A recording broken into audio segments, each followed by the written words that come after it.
Hello, j'espère que vous allez bien. On est aujourd'hui dimanche. Je viens donc ouvrir un nouveau vlog. C'est rare que j'ouvre le dimanche un nouveau vlog.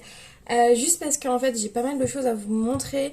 Avant que je parte en vacances, j'ai pas mal de choses à vous montrer de ce que j'ai pu avoir comme trouvailles, ce que j'ai trouvé hier quand j'ai fait mes courses, et aussi vous parler aussi un peu de ma lecture en cours, et j'ai aussi un peu avancé aussi sur ma lecture audio qui ça fait très longtemps que je l'ai commencé, donc pourquoi pas vous en parler.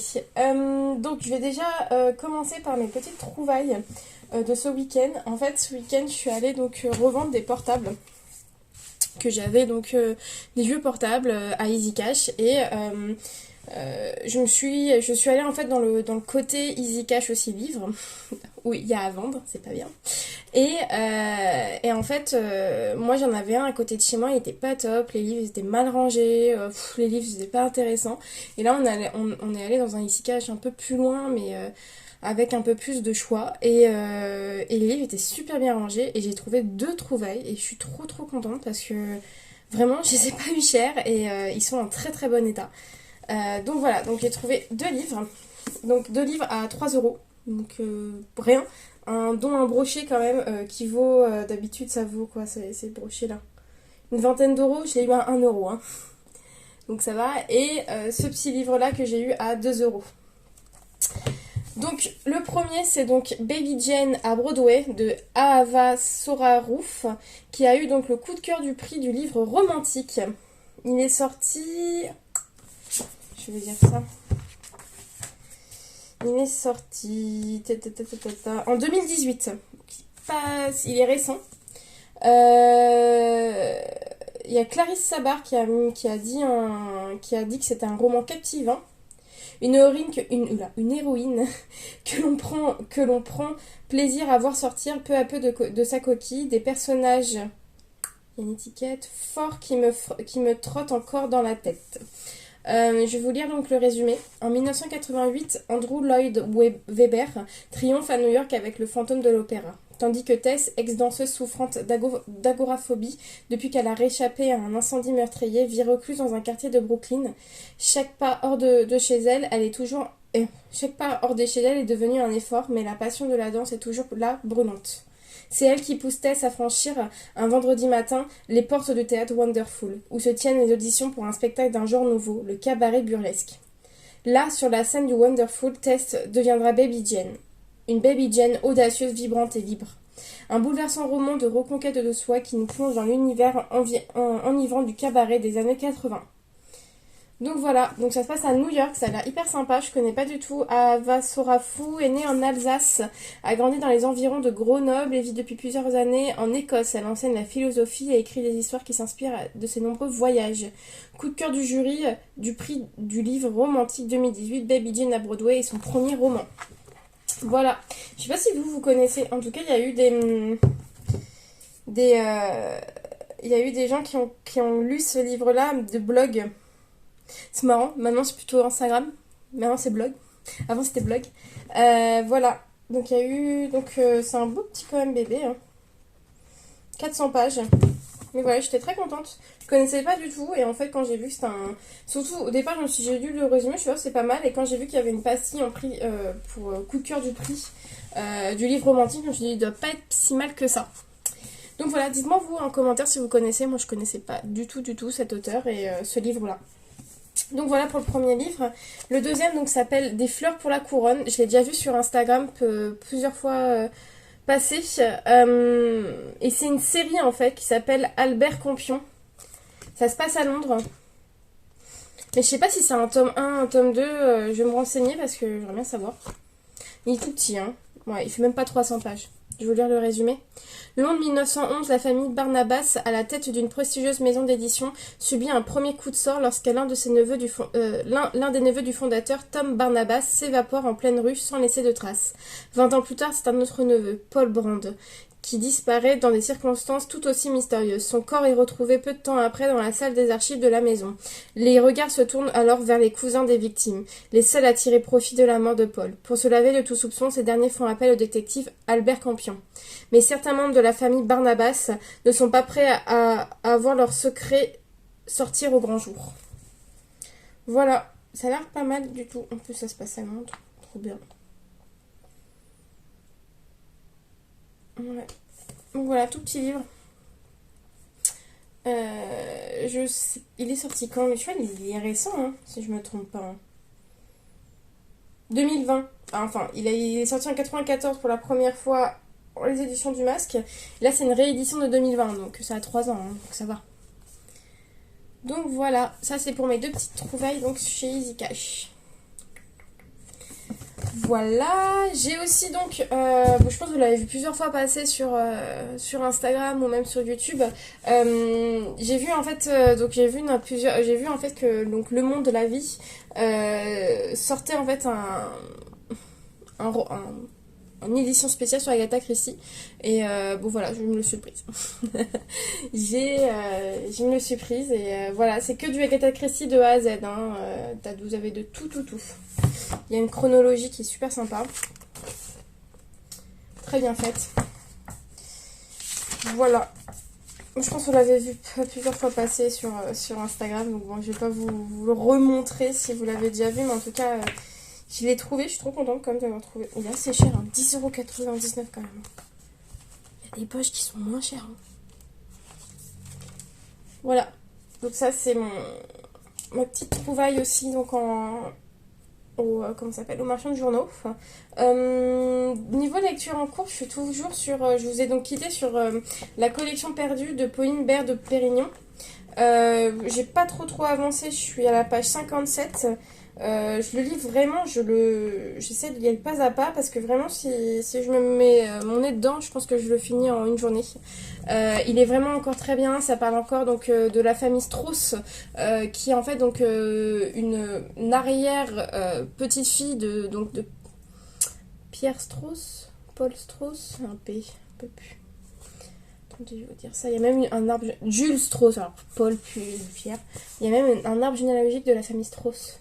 Et en fait, donc ça parle donc de la collection disparue de Jules Strauss. En fait, donc sa petite fille, Pauline, elle va enquêter en fait sur cette peut-être disparition. Pour l'instant, elle sait pas trop, mais elle a l'impression qu'il y a quelque chose qui cloche. En fait, il y a une vente en 1932 et elle a l'impression qu'il y a quelque chose qui cloche, en fait, que cette vente-là, en fait, que peut-être son arrière-grand-père n'a pas tout vendu. Et donc, il y a des monnaies, des degas, des grands tableaux qui sont restés, en fait, dans sa famille. Et en fait, on en perd la trace dans les années 40. Donc elle se demande si sa famille n'a pas été en fait spoilée. Si les nazis sont pas venus chez eux et pris comment ça s'appelle, tous les tableaux voilà. Vous connaissez la suite, il y a eu donc ça a été mis dans des châteaux pour Hitler, pour Göring et donc c'est les Américains et les Français qui ont réussi à récupérer ces biens-là après. Mais souvent on ne sait pas, en fait à la fin de la guerre on ne savait pas à qui appartenaient ces biens. Donc, il y a eu donc ce qui a été fait, c'est donc il y avait Suzanne Valadon qui a donc essayé en fait de retrouver les propriétaires et elle essayait toujours en fait, elle était un peu, elle a été résistante en fait pendant la Seconde Guerre mondiale au jeu de paume. Elle essayait en fait dès qu'il y avait Göring qui repartait avec des tableaux, elle savait d'où venaient ces tableaux-là. Donc grâce à ses écrits, je sais que on a pu retrouver des propriétaires, mais certains tableaux, on n'a jamais retrouvé des propriétaires. Et donc l'État français a une mission depuis la guerre. Ils doivent en fait, chaque musée, pas chaque musée, mais en tout cas il y a des musées de France, même des petits musées de France, ont en fait un tableau ou un objet ayant en fait été spoilé par les nazis et ils ont l'obligation de le mettre en fait dans leur collection.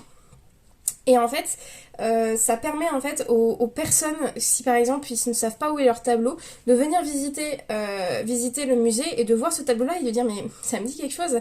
Et en fait sur la pancarte il y a marqué que ce tableau a été donc spoilé par les nazis et que ce tableau ils sont dans l'obligation de le montrer en fait aux visiteurs pour retrouver en fait le propriétaire du tableau. Donc ça c'est un peu mes études. Et donc voilà, et ça certains musées en fait il faut bien regarder les cartels des tableaux. Et certains musées, ils sont en fait, donc, comme je vous ai dit, sont dans l'obligation en fait de les mettre dans les collections. Et donc ça, c'est des choses qui ont été faites par l'État. Mais il y a certaines choses, je pense quand même que des tableaux ont été retrouvés.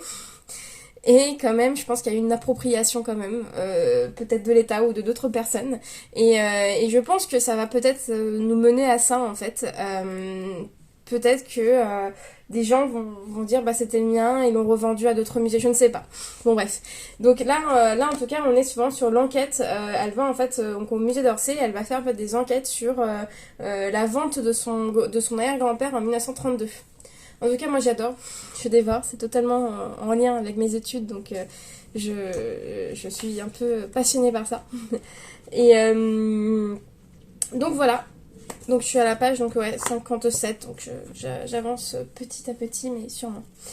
Niveau lecture audio, je suis toujours, vous savez, la chronique des Bond Street. Je crois que ça fait depuis, je sais pas, 5 vidéos que je vous en parle. Je vous avoue, j'ai pas hyper le temps d'écouter ça, mais déjà j'ai bien avancé. Je crois que je suis au chapitre 2, si je me trompe pas, de la deuxième partie. Ouais, je crois que c'est ça. Mais j'aime beaucoup cette partie-là, c'est sur donc Mrs. Stones. Elle essaie en fait d'avoir de l'argent et elle va essayer d'aller voler sa famille. Et donc elle va chez sa sœur pour essayer de voir ce qu'elle peut prendre pour le donner en fait à ses collègues de Bond Street chez aux parents pauvres. Donc voilà, donc ça je suis toujours donc, à ça, et oui je suis un peu plus de la moitié, je pourrais faire un effort et le finir. Mais pour l'instant voilà, ça reste ici. Donc voilà, c'est tout ce que j'avais à vous dire. Bon, c'est quand même, j'ai quand même parlé pendant 11 minutes. J'espère que vous, tout va bien de votre côté, que vous êtes en vacances, que vous profitez de lire surtout ça. Donc voilà, bon je vous retrouve tout à l'heure.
Et salut, j'espère que vous allez bien. Nous sommes donc samedi et comme vous pouvez voir, je suis donc rentrée.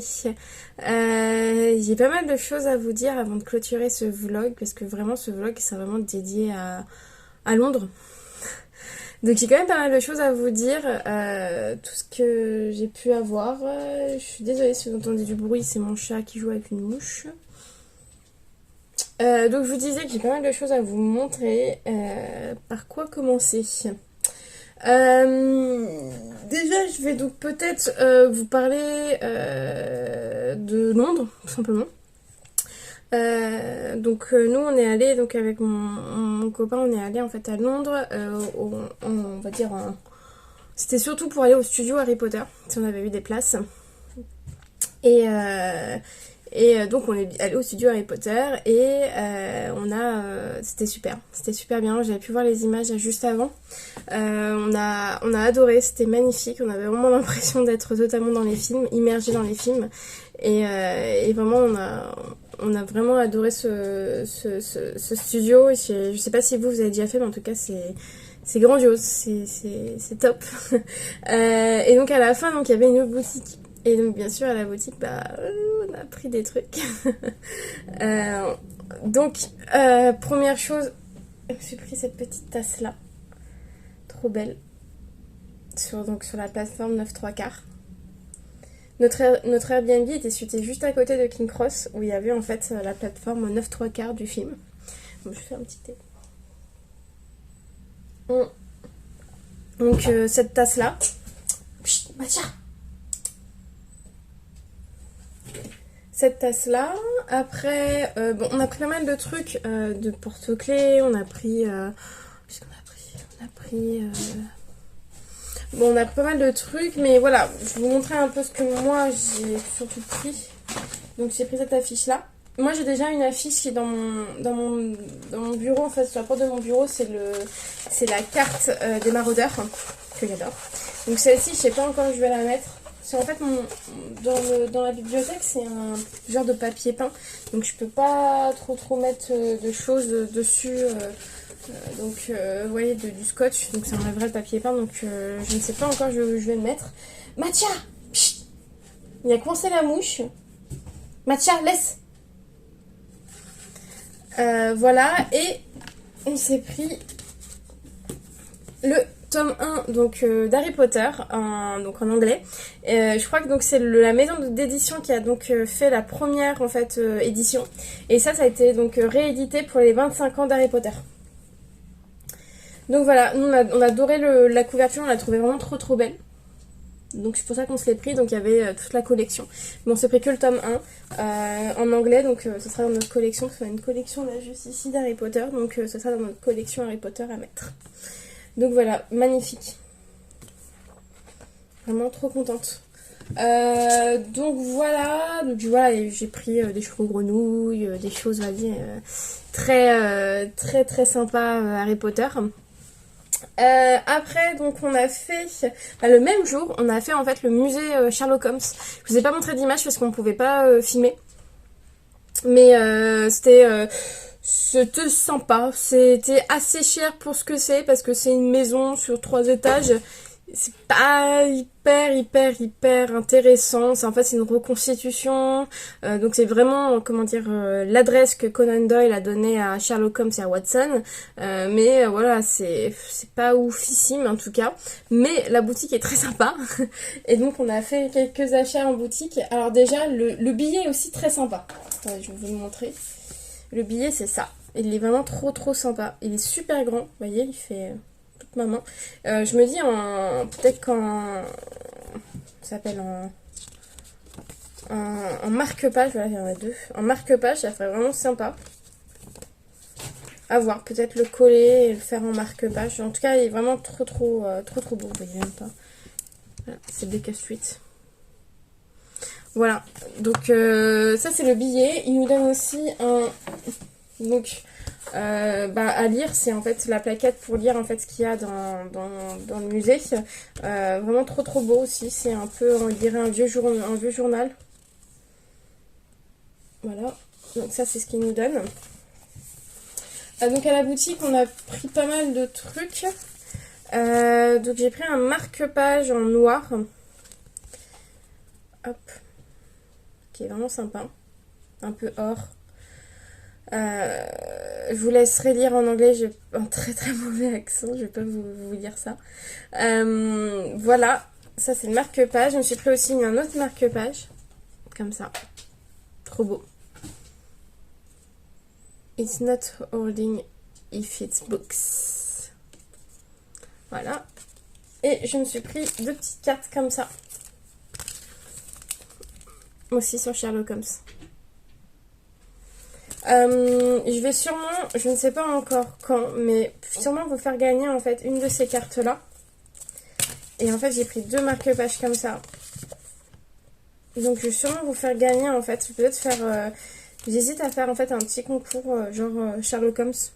Pour vous remercier quand même d'être aussi nombreux aussi à me suivre. Je ne sais pas encore quand est-ce que je vais faire. Peut-être sur Instagram, plutôt pas sur YouTube. Parce que sur YouTube, c'est un peu plus compliqué. Mais sur Instagram, pourquoi pas. Et pourquoi pas vous faire gagner aussi un livre sur Sherlock Holmes. Pourquoi pas. J'aime bien une... moi, j'ai la collection Archipel qui est vraiment cool. C'est des books, en fait, les livres en fait en poche. Donc pourquoi pas vous faire voilà, gagner un des premiers livres de Sherlock Holmes. Une des premières enquêtes. À voir. Je vais voir ça, mais en tout cas, ouais, je les trouve trop trop belles les cartes. Mais en tout cas, je vais peut-être vous faire gagner une des cartes, ça c'est sûr. Voilà, j'ai aussi pris, bon ça c'est vraiment un petit canard avec qui est habillé en Sherlock Holmes. Je trouvais ça trop mignon. En porte-clés. Bon, ça c'est... Voilà. Donc ça c'est tout ce qui est Sherlock Holmes. Ah, j'ai oublié de vous montrer aussi Harry Potter. On a pris aussi un super tote bag. Yeah, c'est magnifique. Sur les studios Harry Potter, je le trouvais trop trop beau. J'ai complètement oublié de vous le montrer. Donc voilà, il est là. Le lendemain, qu'est-ce qu'on a fait? Ah oui, on a fait donc... on a fait Notting Hill. Et à Notting Hill, on a croisé la fameuse librairie de Tom Hanks, dans Tom Hanks, oh là là, dans Coup de foudre à Notting Hill. Et donc, on est rentré, on a vu pas mal de monde, on est rentré. Et je me suis pris donc le tote bag du bookshop, The Notting Hill Bookshop. Voilà, c'était donc juste à côté de Portobello. Et je me suis pris un marque-page trop mignon, Paddington. Je sais pas si vous connaissez. Oh non, j'ai enlevé le... Paddington qui est quand même comment dire, une figure de Londres et aussi de Portobello. Parce que Paddington habite pas très loin de Portobello. Chez les Jones, si je ne me trompe pas. Donc, oh, je vais essayer de le réparer après. Mais il y a un petit trucs qui sont enlevés. J'adore Paddington. Hop. Voilà. Voilà. Donc un petit marque-page Paddington. J'ai pris aussi deux petites cartes comme ça. Donc c'est le dessin de la librairie. Peut-être vous le mettre aussi dans le package sur Sherlock Holmes, à voir. Parce que j'en ai pris deux. Et je me suis pris le petit livre en fait de Béatrix Potter.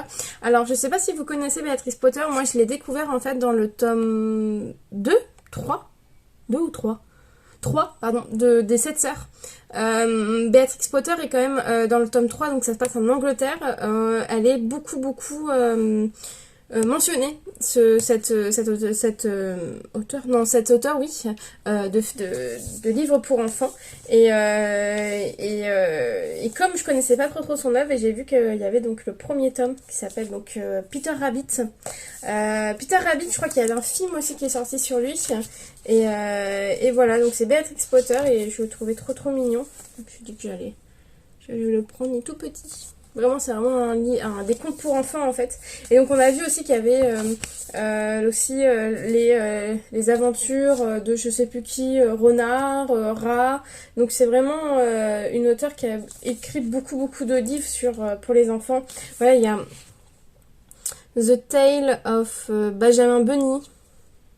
C'est vraiment des personnages. The Tale of Little Big Robinson. Pig, pardon, Big. Pig. Donc voilà, donc c'est vraiment une auteure vraiment anglaise, donc je trouvais ça trop sympa. Voilà, on est aussi allé, donc ça c'est on allait dans une magasin de thé et je me suis repris vous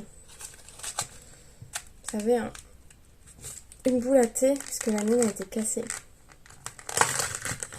C'est quand même fragile ces choses-là. Et là, hop, une petite théière. Voilà, une petite boule à thé. En plus, elle est pas petite, hein, elle est énorme. Par rapport aux boules à thé que j'ai, là, celle-là, elle est super grosse, ça c'est cool. Pouvoir faire des gros tasses à thé. Voilà, une petite boule à thé. Je crois que c'est tout. Niveau lecture, j'ai donc terminé là-bas donc la collection disparue de Pauline Bert de Pérignon, que j'ai donc beaucoup aimé, même malgré que l'histoire n'est pas terminée, parce que la collection disparue, elle n'a pas tout récupéré à la fin de ce roman. Je crois que ça se termine en 2020 lors du Covid. Et donc bon, c'est donc l'histoire en fait de Pauline Bert de Pérignon qui essaye de récupérer les œuvres de son arrière-grand-père qui s'appelait donc Jules Strauss, qui était un collectionneur juif pendant la Seconde Guerre mondiale et qui a été en fait, elle savait pas vraiment mais elle a enquêté et il a bien été spoilé. Ça veut dire que les nazis ont réquisitionné ses œuvres et se sont appropriés ses œuvres alors que c'était à lui. Et il y a eu aussi une chose que je ne connaissais pas, c'était des ventes forcées. Ça veut dire que certaines personnes ont été forcées de vendre leur œuvre à bas prix à des marchands d'art qui le revendaient aux amants. Donc ça c'était et ces personnes-là qui forçaient la main aux collectionneurs, et ils ont été quand même ils ont eu des amendes, ils ont été emprisonnés. Et donc en prouvant que cette femme-là, parce que c'est une femme en fait qui a forcé la vente, elle a pu récupérer une œuvre. Et donc dans ce roman-là, elle récupère quand même 2 œuvres. Une œuvre qui était donc au musée du Louvre et qui a été donc redonnée par l'État, donc vraiment super bien. Et une autre œuvre qui a été donc en Allemagne, si je me trompe pas, je sais plus où, bon bref, en Allemagne, et qui a été donc redonnée pendant le confinement. Donc quand même, elle a quand même récupéré 2 œuvres disparues, mais il lui manque je crois un dessin de Degas, je crois un de Renoir, donc quand même il manque quand même pas mal de choses dans cette liste en fait de la collection disparue, et voilà, on apprend quand même pas mal de choses, et vraiment ce roman là s'il était sorti pendant mon mémoire il m'aurait vachement aidé, parce que voilà, on parle de choses que moi je connais pas mal, que j'ai quand même bien étudié, et c'était vraiment très bien, en tout cas moi qui suis passionnée d'histoire de l'art et d'histoire, un très bon roman, et voilà, je vous le conseille en tout cas si vous aimez l'histoire et l'histoire de l'art. Voilà pour ma lecture terminée. Ma lecture en cours, j'ai pris une lecture très british. J'ai commencé donc L'étrangleur de Carter Street de Anne Perry. J'ai lu 100 pages. J'ai avalé ça hier plus avant-hier, et vraiment j'adore. Totalement plongée dans ce récit, dans ce policier on va dire, de la fin du 19e siècle, donc c'est sous Victoria. Ça se passe en août. Donc on va dire que c'est à ce moment-là, donc l'air est assez chaud, et donc en fait il y a plusieurs femmes qui se sont étranglées dans la rue de Carter Street, et la famille donc de Charlotte Ellinson habite pas très loin de Carter Street, et ils vont être en fait malgré eux rentrés dans cette affaire-là, et ils vont devoir donc Charlotte je pense va peut-être enquêter. Donc là je suis au moment où malgré eux ils sont dans cette enquête-là. En fait on va suivre plutôt les femmes de la famille, donc on va suivre Charlotte qui est vraiment le personnage principal, on va suivre aussi sa sœur si je me trompe pas, Emily, ouais c'est ça, et la mère qui est Caroline. Et en fait, c'est vraiment, on va dire que Caroline, elle va être, donc la mère va être un peu brimée, elle va penser des choses, mais elle va pas les dire à haute voix. C'est au fin 19e siècle, les femmes n'ont pas vraiment leur mot à dire face à leur mari. Le père, moi je le trouve détestable, il fait que les femmes ne peuvent pas savoir ça, les femmes ne doivent pas écouter, bref, c'est bon, c'est pas des... Voilà, pourquoi donc lui, le mari, il m'énerve énormément, le père, mari, il m'énerve énormément, et Charlotte, qui est tout le contraire de sa mère, tout ce qu'elle pense, bah, elle le dit tout simplement. Elle mâche pas ses mots, voilà, pour elle, c'est normal ces choses-là, c'est pas normal ces choses-là, donc elle le dit, et ça, je trouve ça assez intéressant et assez marrant. Elle fait un peu jeunesse fougueuse. Donc voilà, bonne lecture pour l'instant, je trouve ça long, mais c'est long mais sympa à lire. Ça veut dire que les scènes se font tard à venir, mais c'est assez sympa parce qu'on apprend d'autres choses sur la société, sur comment, par exemple là il y a Émilie, sa sœur, la dernière, essaye de séduire un aristocrate, un lord, et en fait elle est issue plutôt d'une famille bourgeoise sans sous, et elle essaye de séduire un lord, et sa mère lui dit mais voilà, lui il va juste vouloir autre chose, et elle non, je deviendrai sa femme. Donc c'est vraiment assez sympa, je trouve. Ça me change mes lectures, et voilà, donc ouais, donc il fait à peu près moins de 400 pages, mais ouais, je pense que je vais bien avancer ce week-end et pouvoir emmener un nouveau livre en vacances. Donc voilà pour ma lecture en cours. J'ai eu aussi une réception en mon absence. C'est pour le book club Folio, le club des lecteurs Folio. Petite pochette bleue. On a eu donc Samouraï de Fabrice Caro. Je ne sais pas si vous connaissez Fabrice Caro, mais c'est un auteur, c'est l'auteur du Discours. Le Discours qui a été quand même un grand succès en livre, mais aussi au cinéma, qui était donc adapté au cinéma. Et moi j'avais beaucoup aimé, et je m'étais dit bon, pourquoi pas tenter l'aventure, retenter l'aventure avec cet auteur. Je vous lire le résumé. Tu veux pas écrire un roman sérieux ? A conseillé Elisa à Alan avant de quitter pour un universitaire spécialiste de Ronsard. Profitant de l'été qui commence, Alan espère donc se plonger avec la discipline d'un guerrier samouraï dans l'écriture d'un livre profond et poignant. Ça, et aussi s'occuper de la piscine des voisins partis en vacances. Or, bientôt l'eau du bassin se met à verdir. De drôles d'insectes appelés notonectes se multiplient à la surface. Après le Discours, cette nouvelle comédie brosse un portrait aussi désopilant que juste de notre époque. Voilà. Fabrice Caro a un sens de la forme drôlatique, et un don pour surfer sur les angoisses et névroses contemporaines. Imbattable. Ah, ça a l'air vraiment sympa. En tout cas, je sais pas si vous connaissez Fabrice Caro, mais très très impatient de pouvoir lire ce roman. Cette couverture, je la trouve aussi sympa.